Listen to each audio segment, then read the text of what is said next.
Assalamualaikum warahmatullahi wabarakatuh. Selamat berjumpa kembali teman-teman sekalian.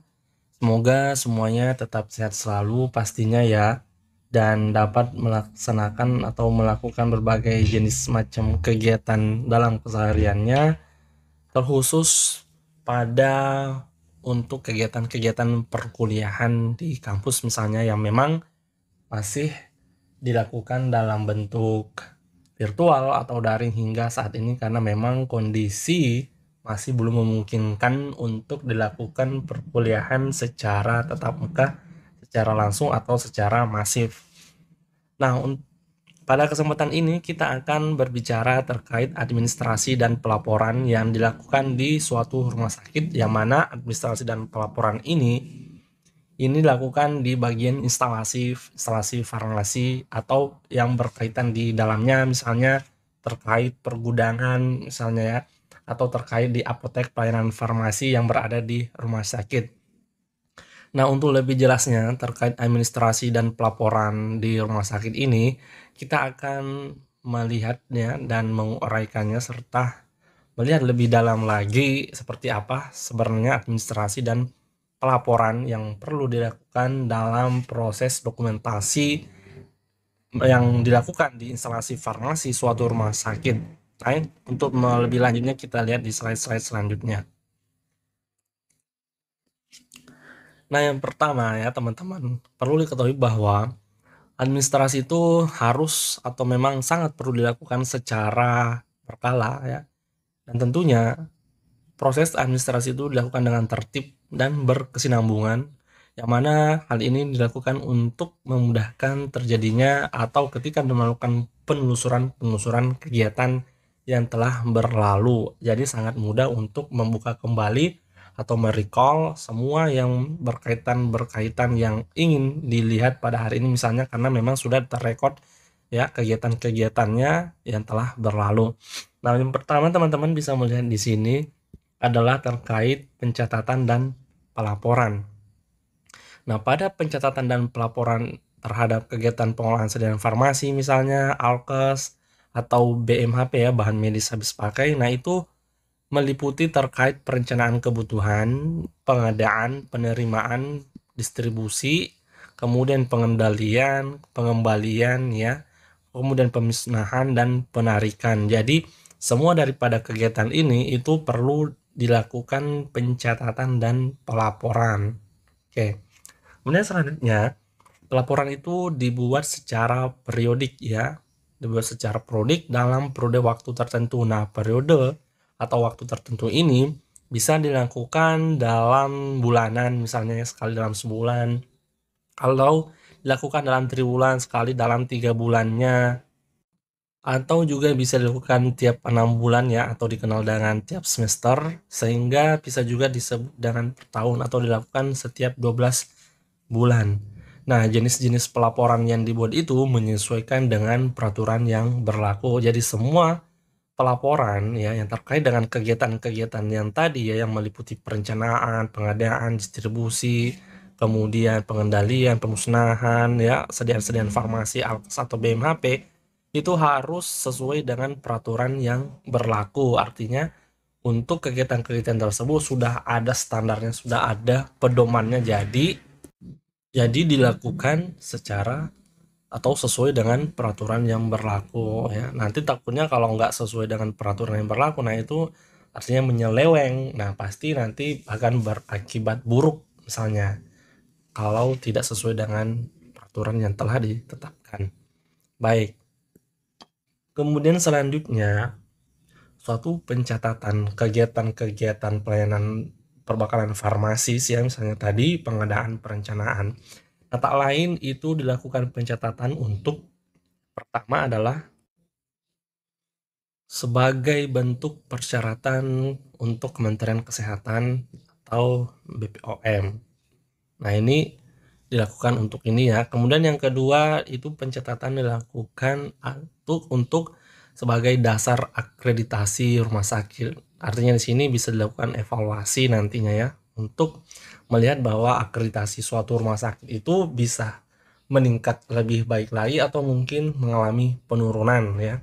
Jadi pelaporan dan pencatatan terkait kegiatan-kegiatan yang berlangsung di instalasi farmasi itu memang harus diperhatikan ya, yang tadi disebutkan bahwa dilakukan secara berkesinambungan atau secara berkala, baik dalam setiap bulannya atau tiap triwulan atau semester atau dalam setiap setahun atau 12 bulan. Kemudian selanjutnya dilakukan untuk digunakan sebagai dasar audit rumah sakit. Artinya di sini hal ini pastinya dilakukan pengauditan itu semata-mata untuk melakukan perbaikan ya atau meningkatkan kualitas suatu hal-hal yang memang diaudit. Nah, dengan melihat dokumentasi dalam pencatatan misalnya ya di instalasi farmasi rumah sakit, itu akan bisa mengevaluasi misalnya kalau masih ada kekurangan. Nah, kalau misalnya nggak ditemukan kekurangan, itu bisa mempertahankan apa namanya akreditasinya saat ini dalam mungkin bisa disebut dengan status sangat baik. Nah, itu bisa ataupun bisa pada saat ini adalah baik dengan statusnya ya. Nah, itu bisa berubah menjadi sangat baik misalnya ya.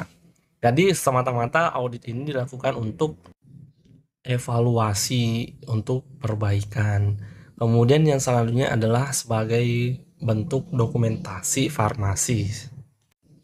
Seperti yang telah disebutkan di awal bahwa jika pada suatu saat dibutuhkan suatu data ya, yang data maksudnya di sini adalah data yang telah berlalu yang berkaitan dengan farmasis misalnya ya, yang berada di instalasi farmasis. Nah, itu bisa dibuka kembali atau ditemukan kembali dengan cara yang mudah, tidak susah-susah banget, karena mengingat sekarang untuk pendokumentasian itu semuanya menggunakan sistem elektronik atau sistem komputer. Tapi meskipun masih ada backup dalam bentuk manual. Nah, ini ya dokumentasi. Jadi pencatatan itu dilakukan untuk 4 hal. Yang pertama adalah persyaratan untuk Kemenkes atau BPOM. Kemudian yang kedua dilakukan untuk dasar akreditasi rumah sakit ya, jika ada proses akreditasi. Kemudian yang ketiga adalah sebagai dasar audit rumah sakit itu sendiri, baik itu secara internal maupun secara eksternal. Kemudian yang keempat adalah sebagai bentuk dokumentasi farmasis ya, jika memang suatu waktu ke depannya nanti dibutuhkan data terkait sesuatu hal misalnya, nah itu bisa dibuka data tersebut yang karena memang telah terekod dengan baik. Oke.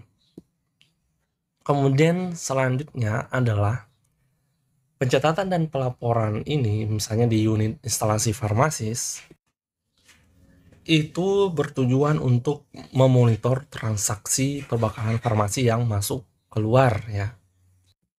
Nah, misalnya yang masuk di sini adalah dari PBF ya misalnya, atau pesanan ya yang telah dilakukan. Kemudian yang keluar di sini untuk pendistribusian di rumah sakit itu sendiri ya, artinya di sini ada permintaan dari unit-unit pelayanan kesehatan di rumah sakit itu untuk menggunakan perbakalan-perbakalan farmasi. Nah, itu harus dilakukan pencatatan dan pelaporan yang mana tujuannya adalah untuk memonitor terjadinya transaksi tersebut. Jadi benar-benar terrekod ya, ada dokumentasi bahwa kegiatan transaksi yang sifatnya masuk dan keluar itu pernah dilakukan dan buktinya ada, valid dan sahih pastinya. Karena takutnya nanti kalau ada pertanggungjawaban yang mana hal ini tidak terekod, dalam hal ini tidak ada dalam pencatatan dan pelaporan, nah itu pastinya akan sangat repot nantinya, sangat ribet. Sehingga kemudian tujuannya yang pertama itu adalah teman-teman bisa melihat bahwa untuk memonitor transaksi perbakalan farmasi yang memang sifatnya masuk dan keluar.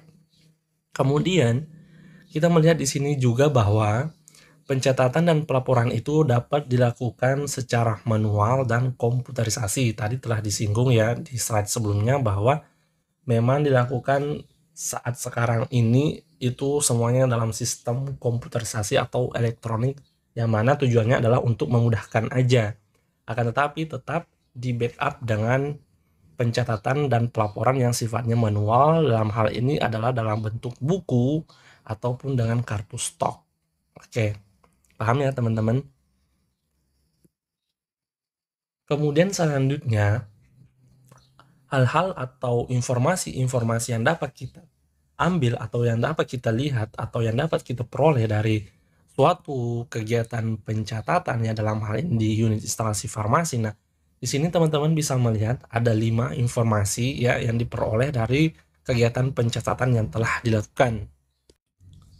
Misalnya yang pertama, di sini teman-teman bisa melihat bahwa informasi yang diperoleh dari kegiatan pencatatan itu adalah kita dapat mengetahui jumlah perbekalan farmasi yang masih tersedia atau sisa stok perbekalan farmasi di suatu unit misalnya, atau di gudang farmasi misalnya, itu dapat kita tahu bahwa sisa stoknya sekian ya, sisa sekian, sehingga dapat dilakukan untuk kegiatan perencanaan pengadaan perbekalan farmasi lagi agar stok di dalam unit tersebut tidak kosong.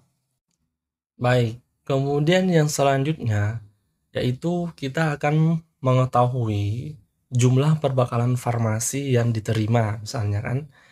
Misalnya kita melakukan ya, unit instalasi farmasis atau gudang itu melakukan pengadaan perbekalan farmasi ya, yang dilakukan secara e-katalog mungkin, atau secara tender ya, atau penunjukan langsung. Nah, semua barang-barang yang telah tiba atau sudah sampai, yang mana barang-barang adalah pesanan kita, itu kita dapat mengetahui jumlahnya ya, dalam hal ini adalah terkait kuantitas. Jadi semua perbekalan farmasi yang telah dipesan atau yang masuk ke unit instalasi farmasi itu atau di unit gudang farmasi itu dapat diketahui dalam hal ini adalah kuantitasnya, yang mana memang ini sangat perlu diketahui atau sangat perlu untuk diketahui dan sangat perlu untuk dicatat. Karena kenapa? Ini akan berkaitan dengan keberlangsungan suatu pelayanan ya, dalam hal ini yang berkaitan dengan farmasi, terkhusus dalam kaitannya terhadap misalnya untuk pembiayaan gitu kan. Karena kita melihat bahwa suatu rumah sakit itu salah satu salah satu sisi lainnya yaitu tujuannya adalah untuk bisnis. Jadi takutnya nanti kan misalnya jumlah yang dipesan itu kurang daripada yang datang, nah itu kan nanti sifatnya gimana gitu, rumah sakitnya akan merugi gitu kan. Nah, kemudian yang selanjutnya adalah jumlah perbekalan farmasi yang keluar. Nah, ini juga dapat kita ketahui karena adanya pencatatan. Nah, perbekalan farmasi yang keluar di sini adalah yang dimaksud adalah yang didistribusikan ya, atau yang disebar di unit-unit pelayanan rumah sakit itu yang berada di dalam suatu atap rumah sakit ya, distribusi. Oke. Kemudian yang keempat atau yang selanjutnya adalah jumlah perbekalan farmasi yang rusak, hilang, atau kadaluarsa.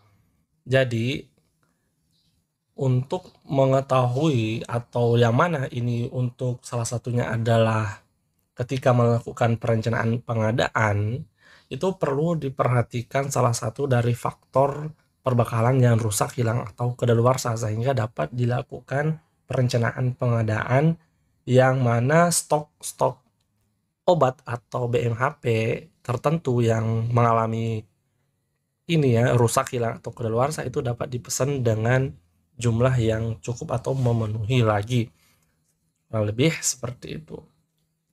Kemudian yang terakhir adalah jangka waktu kekosongan perbekalan farmasi ya, sehingga ini jauh sebelum terjadinya kekosongan misalnya ya, kita kan akan memprediksi misalnya ini di gudang. Nah, itu kan ada prediksi bahwa obat ini akan habis dalam sepekan misalnya, atau sebulan lah. Nah, setelah sebulan itu nggak ada lagi, artinya kosong gitu kan. Nah, itu harus segera dilakukan pengadaan, yang mana pengadaannya itu dilakukan perencanaan berdasarkan data atau pencatatan-pencatatan yang telah dilakukan sebelumnya. Jadi benar teman-teman, pencatatan itu sangat penting ya, Karena informasi yang diberikan itu, yang teman-teman lihat di sini ada 5, informasinya itu adalah tidak lain untuk menjamin keberlangsungan pelayanan kesehatan di rumah sakit itu berlangsung dengan baik dan tidak terputus, sehingga semuanya dalam hal ini adalah pelayanan ke masyarakat itu terpuaskan ya. Artinya dia itu merasa puas dengan adanya pelayanan yang bagus dan baik. Artinya mereka tidak kecewa pastinya. Baik. Nah, tadi kita menyinggung ada yang namanya kartu stok ya. Nah, kartu stok itu kalau teman-teman mungkin semuanya udah pada tahu fungsi dan tujuan daripada kartu stok itu ya. Jadi tidak lain kartu stok itu untuk mengetahui informasi misalnya obat apa namanya anti diabetik, misalnya bilang golongan-golongan biguanid. Nah, sedangkan disediain obat-obat kartu stok sehingga dapat diketahui bahwa golongan obat anti diabetik yang biguanid itu akan segera habis sepekan atau 2 pekan ke depan, sehingga dilakukan perencanaan pengadaan sebelum terjadi kekosongan. Oke, kita melihat di sini ya kartu stok. Nah, apa tujuan daripada kartu stok ini? Yang pertama, teman-teman bisa melihat dia itu bertujuan untuk mengetahui terjadinya suatu mutasi yang memang terjadi di semua barang ya. Mutasi di sini misalnya adalah penerimaan ya, atau bisa kita sebut setelah melakukan pengadaan kemudian disuplai oleh distributor atau PBF. Nah, itu adalah salah satu bentuk daripada penerimaan ya. Kemudian yang kedua distribusi. Kemudian yang ketiga atau selanjutnya adalah perbekalan farmasi yang kadaluarsa dan mengalami kerusakan. Nah, ini salah satu fungsi daripada kartu stok. Ada ya, tidak lain adalah juga memberikan suatu bentuk informasi ya teman-teman. Kemudian selanjutnya adalah untuk mengetahui secara teoritis mengenai stok ya, poinnya di sini teoritis mengenai stok. Kemudian selanjutnya adalah memperkirakan permintaan ya. Ini fungsinya kita memperkirakan permintaan, artinya di sini memperkirakan permintaan di sini adalah dalam proses pengadaan jika udah mau habis ya atau akan terjadi kekosongan. Kemudian yang selanjutnya menghitung rata-rata pemakaian per bulan ya. Ini tidak lebih juga untuk memberikan informasi atau dasar dalam proses perencanaan pengadaan stok lagi ya. Sehingga nanti takutnya terjadi kekosongan sehingga dapat segera dilakukan pengadaan. Ini fungsi daripada kasus stok ya teman-teman. Oke. Kemudian selanjutnya adalah kartu stok itu harus diapakan gitu loh. Kegiatan apa yang perlu dilakukan di dalam atau yang ditujukan kepada si kartu stok itu gitu. Nah, yang pertama teman-teman bisa melihat di sini bahwa kartu stok itu diletakkan di tempat penyimpanan masing-masing obat dan perbekalan kesehatan.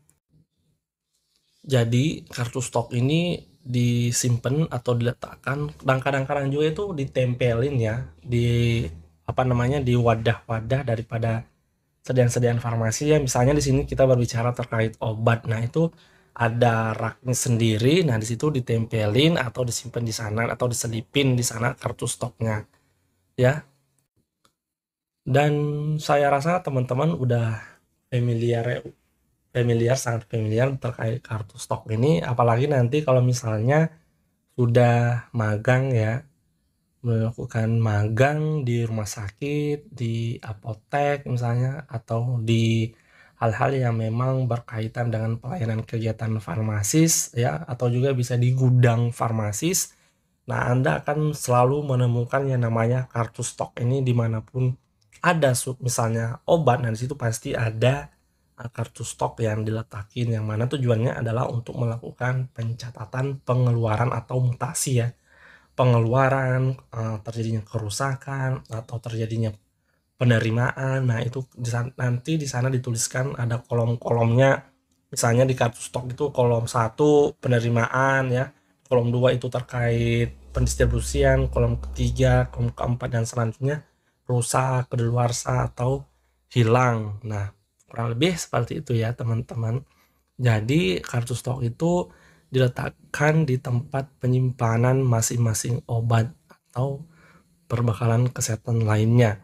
Kemudian yang kedua adalah kita harus melakukan suatu bentuk pencatatan ya secara rutin dari hari ke hari. Ini misalnya yang di bagian pelayanan apotek. Nah, itu kan di apotek itu kan di etalase-etalasenya kan setiap hari ada pendistribusian ya misalnya atau adanya pengeluaran obat-obat. Nah, secara rutin itu setiap hari misalnya dihitung per biji gitu kan. Per bijinya keluar berapa, nanti dicatat di kartu stoknya. Ya, kalau ada resep lagi masuk, kita ngeluarin lagi, misalnya tabletnya berapa keluar, misalnya, nah itu dicatat lagi. Pokoknya dicatat lagi nanti setelah misalnya dilakukan pelaporan dalam jangka waktu atau yang berkesinambungan, misalnya tadi dalam sebulan atau triwulan, semester, nah itu akan diakumulasi jumlahnya ya. Berapa yang masuk, berapa yang keluar, berapa yang hilang, berapa yang rusak, berapa yang kedaluarsa daripada tablet-tablet si obat itu sendiri. Nah, kurang lebih seperti itu. Nanti dilakukan perhitungan ya, penambahan, pengurangan, ya kita sebut akumulasi lah. Oke. Selanjutnya adalah kegiatannya yaitu mengisi kartu stok setiap kali ada pemasukan pengeluaran hilang itu sifatnya harus segera ya. Karena kenapa harus segera? Takutnya nanti kelupaan gitu ya. Kalau misalnya nanti aja deh. Nah, kan memang kebanyakan ya, bukan kebanyakan sih. Ada sebagian farmasis yang sifatnya seperti itu gitu. Nanti aja deh dicatat, masih ingat kok. Nah, itu tuh tidak tertutup kemungkinan dan sangat potensial akan dilupakan karena melihat kegiatan di instalasi apotek, apakah di rumah sakit atau mungkin di instalasi-instalasi yang lain itu sangat-sangat sibuk. Artinya kegiatan itu sangat padat ya, apalagi yang rumah sakit besar. Nah, kemungkinan untuk melupakan stok-stok yang telah keluar misalnya atau yang masuk itu sangat tinggi. Sehingga di sini ditekankan agar segera misalnya langsung keluar nih, ada pendistribusian untuk keluar, itu langsung dicatat apa aja gitu. Jangan bilang nanti aja ya, tunggu saya menyelesaikan kegiatan yang satunya dulu, kemudian menyelesaikan yang lainnya lagi, nanti sekalian sekaligus gitu kan biar mudah jadi nggak bolak-balik. Nah, itu sangat berpotensi terjadinya suatu hal yang sangat-sangat tidak diinginkan pastinya. Dalam hal ini adalah merekor atau mencatat obat-obat yang keluar ya misalnya atau yang masuk dan lain-lainnya. Kemudian selanjutnya penerimaan dan pengeluaran dijumlahkan pada setiap akhir tahun ya. Jadi di sini bukan setiap akhir tahun aja sebenarnya. Di sini bisa dilakukan yang tadi saya sebutkan, misalnya per bulan kalau memang mau melakukan akumulasi ya atau mau melihat terkait pelaporan yang telah dilakukan sebulan terakhir, atau bisa juga dilakukan dalam tiap 3 bulan atau tiap semester atau 6 bulan, atau yang di sini ya ini adalah setiap 12 bulan atau dalam setahun sekali dilakukan akumulasi terkait obat-obat yang memang telah dicatat di kartu stok itu ya, obat-obat yang mengandung mutasi. Oke, selanjutnya adalah dalam kartu stok itu terdapat beberapa kolom ya, juga terdapat beberapa row. Nah, di sini teman-teman melihat pada umumnya kartu stok itu memiliki kolom-kolom ya atau bagian-bagian yang memang perlu diisi. Misalnya di sini yang pertama adalah ada bagian tanggal penerimaan dan pengeluaran. Nah, itu ada kolomnya. Kemudian nomor dokumen penerimaan atau pengeluaran. Kemudian sumber asal obat atau kepada siapa obat dikirim ya. Misalnya di sini ke unit-unit unit pelayanan kesehatan di suatu rumah sakit, misalnya ke unit ortopedi, ke unit bedah, ke unit saraf, ke unit THT. Nah, itu harus ada misalnya. Kemudian di sini ada juga kolom batch ya, nomor batch dan nomor lot dalam kartu stok itu sendiri. Kemudian ada tanggal kadaluarsa ya daripada obat itu atau perbekalan farmasis itu, jumlah penerimaan misalnya di sini jumlah penerimaan itu biasanya itu dihitung dalam bentuk per biji gitu, bukan per paket enggak, tapi per biji misalnya. Tapi nanti teman-teman akan dapetin atau realnya ketika teman-teman melakukan magang ya nantinya di rumah sakit atau di apotek-apotek. Kemudian ada jumlah pengeluaran ya. Kemudian ada kolom sisa stok dan yang terakhir ada tempat atau bagian para petugas yang melakukan stok ya pada hari itu atau hari-hari yang lainnya. Nah, ini adalah beberapa kolom yang berada atau yang dimuat dalam kartu stok pada umumnya ya. Yang pertama ya ada tanggal, kemudian ada nomor dokumen, kemudian ada nomor batch dan lot, jumlah penerimaan, pengeluaran, sisa stok, dan pasti harus ada paraf. Artinya ini benar-benar dilakukan oleh tenaga kesehatan, dalam hal ini tenaga farmasis ya, makanya diberi paraf. Kemudian selanjutnya, selain ada kartu stok yang memang disediakan di setiap obat, item-item obat itu atau di rak-rak obat itu ya, juga itu ada juga yang disebut dengan kartu stok induk. Artinya induk ya, ini pusat. Nah, kartu stok induk ini digunakan untuk mencatat mutasi perbekalan farmasi. Ya, tahu ya tadi mutasi seperti apa, penerimaan, pengeluaran, kerusakan, hilang atau kadaluarsa itu ya, maksudnya mutasi di sini. Kemudian kartu stok induk itu tiap lembarnya hanya diperuntukkan mencatat data mutase satu jenis obat yang berasal dari semua sumber anggaran. Jadi di sini sifatnya secara umum ya. Kalau kartu stok yang kita bahas tadi, misalnya di etalase atau rak unit pelayanan farmasis, itu sifatnya secara khusus mendetail lagi. Tapi kalau di sini ini secara umum atau secara skala besarnya aja. Kemudian tiap baris datanya itu hanya diperuntukkan mencatat satu kejadian mutasi aja gitu.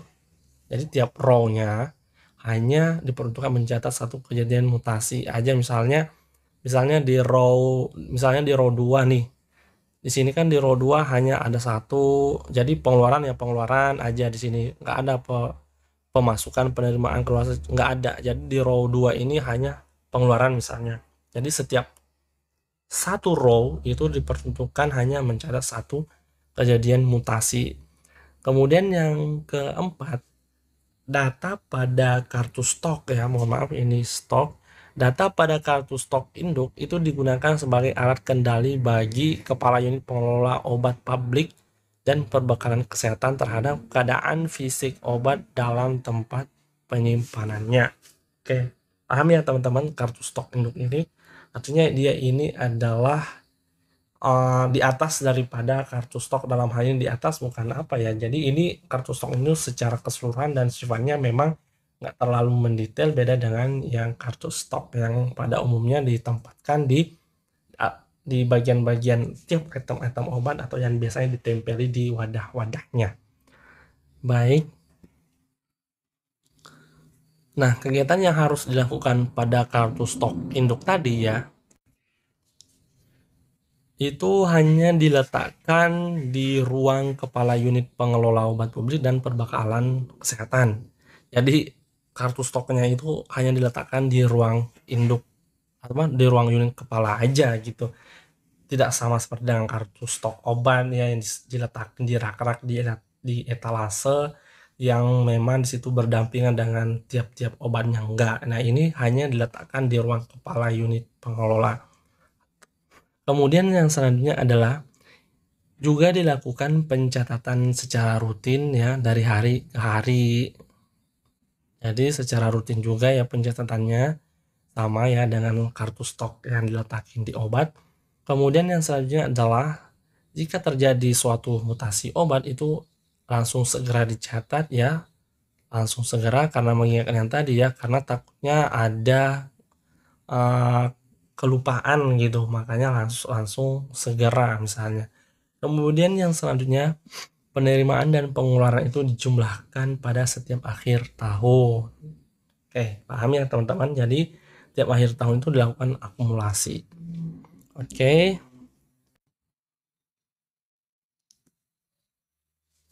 Nah, ini salah satu bentuk, salah satu contoh daripada kartu stok perbakalan farmasis ya.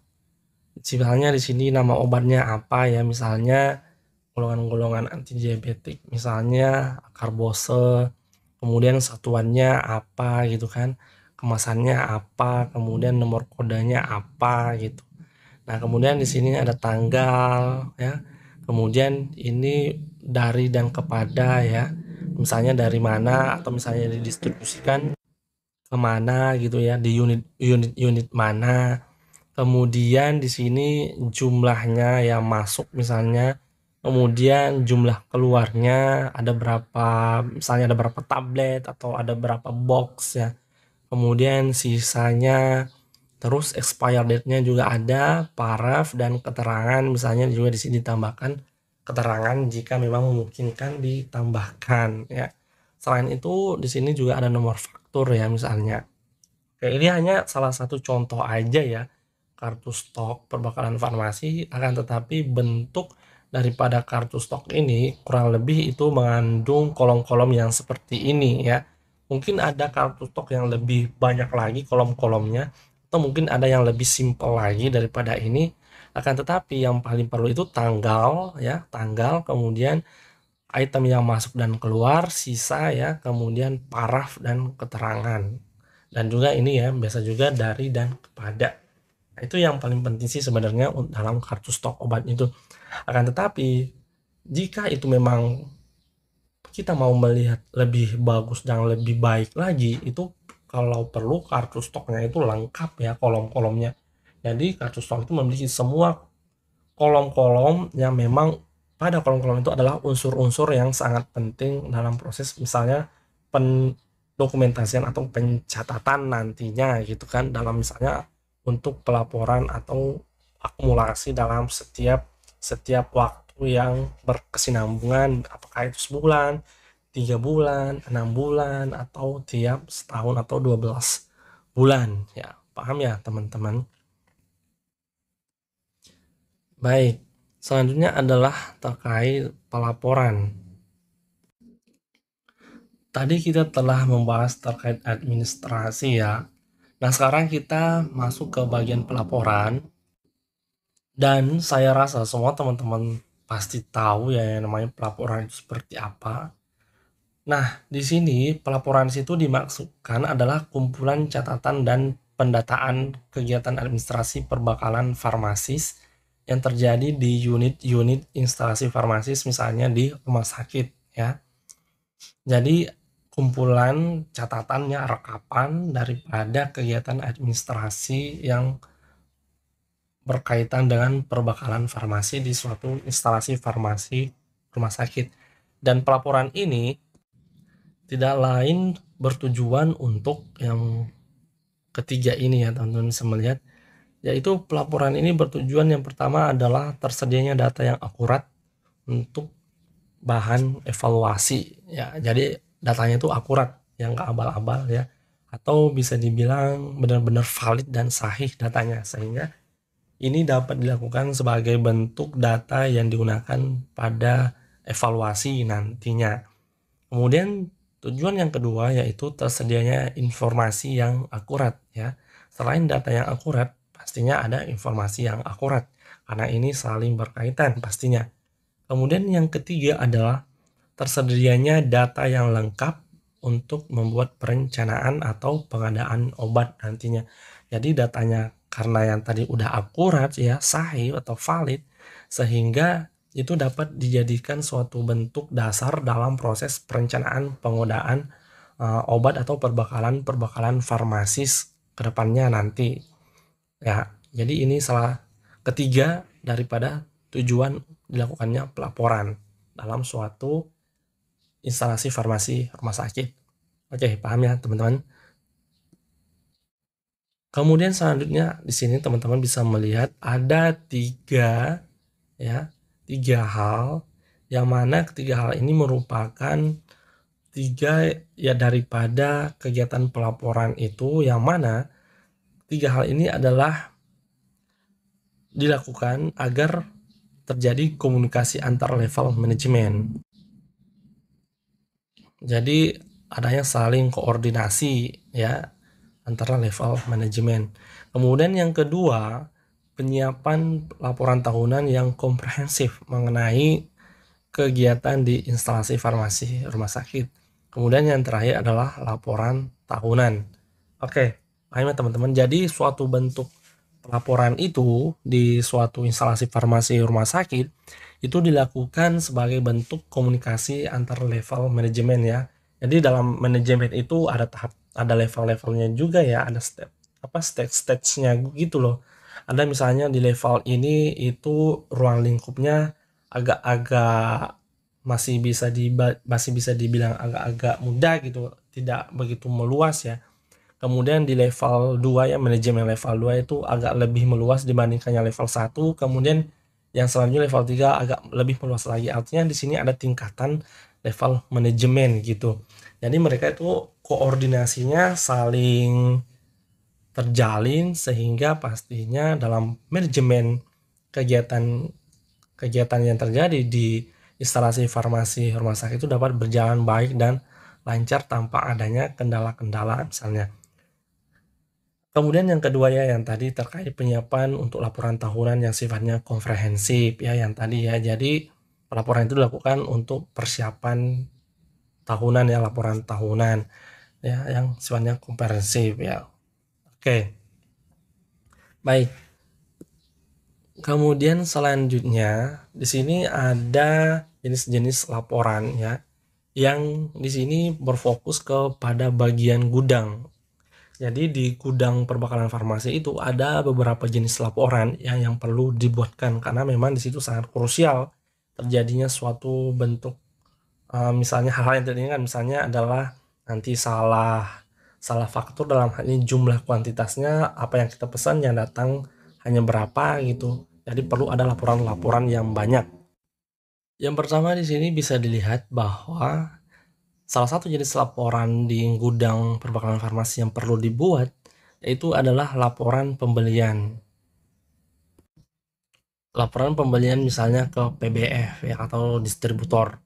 Kemudian laporan mutasi, kemudian ada laporan permintaan perbakalan farmasi yang tidak terlayani ya. Artinya di sini kemungkinan besar tidak terlayani karena sudah kosong stoknya ya. Jadi itu akan menjadi bahan evaluasi atau dasar dalam perencanaan pengadaan perbakalan farmasi di selanjutnya, bulan selanjutnya atau periode selanjutnya. Kemudian ada laporan perbakalan farmasi yang stagnan, ya jarang atau tidak ditulis oleh penulis resep, dalam hal ini adalah dokter.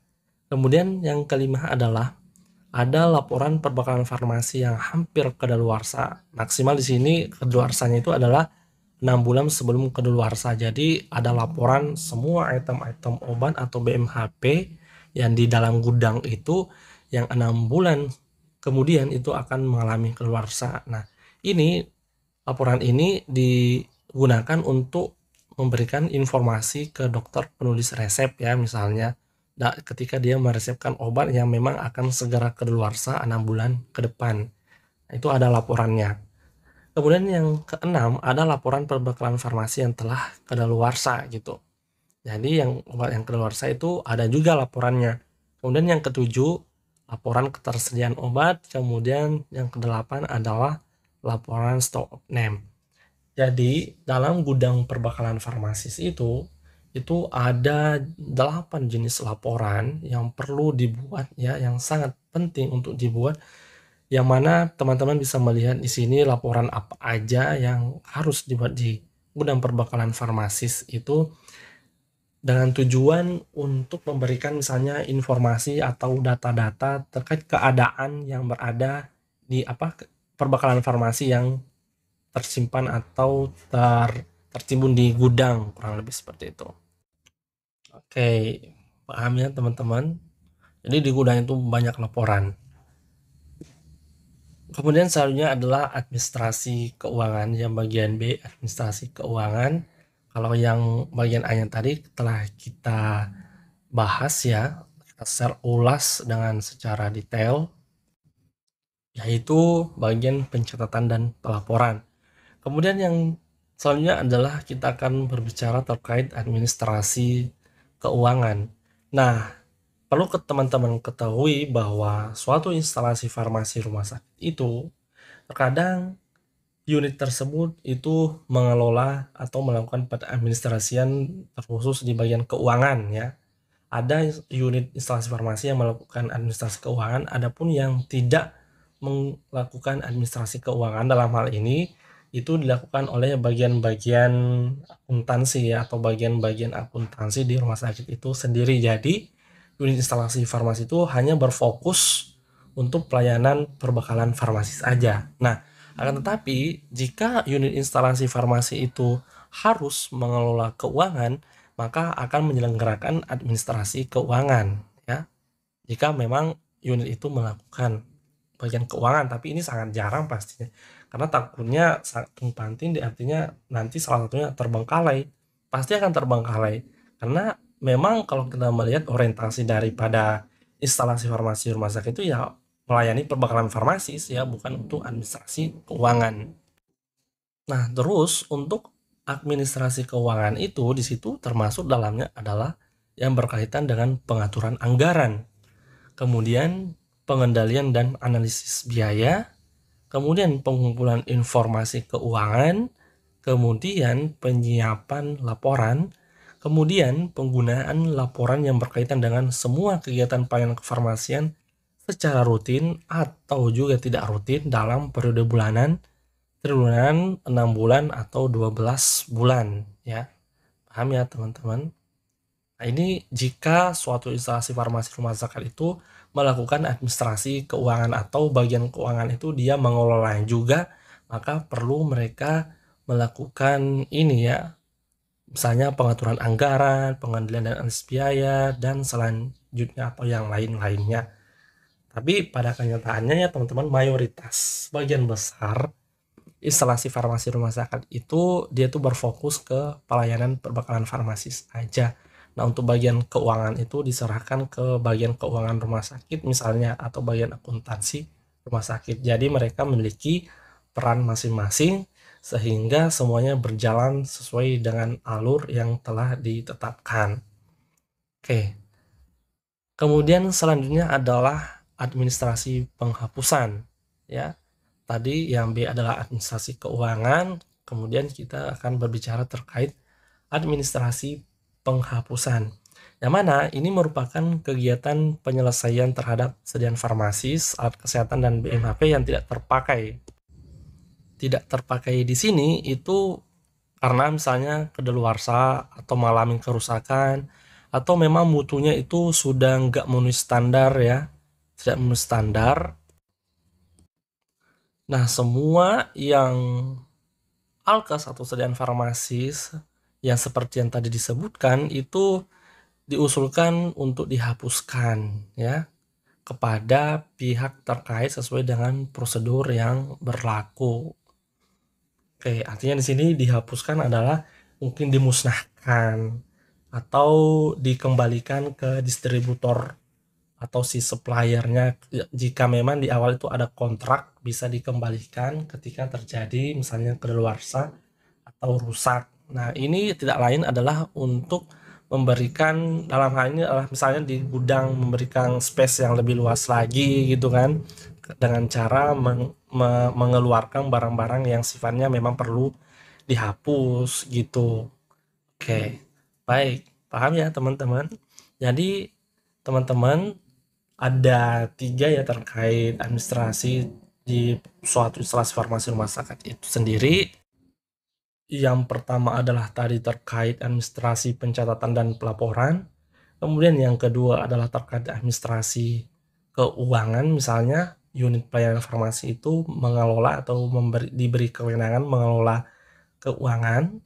Kemudian yang ketiga adalah administrasi penghapusan jika memang obat-obat atau perbekalan farmasi itu tidak dibutuhkan lagi karena misalnya berbagai faktor ya, yang tadi kedaluarsa atau rusak atau mutunya sudah tidak sesuai dengan standar, maka perlu dihapuskan atau dimusnahkan misalnya. Tentunya harus sesuai dengan standar operasional yang telah ditetapkan. Baik, itu ya teman-teman terkait administrasi dalam suatu administrasi farmasi di suatu rumah sakit. Semoga materi ini memberikan wawasan dan ilmu pengetahuan kepada teman-teman sekalian, terkhusus kepada saya sendiri yang masih fakir ilmu. Lebih dan kurangnya mohon dimaafkan. Terima kasih. Wassalamualaikum warahmatullahi wabarakatuh.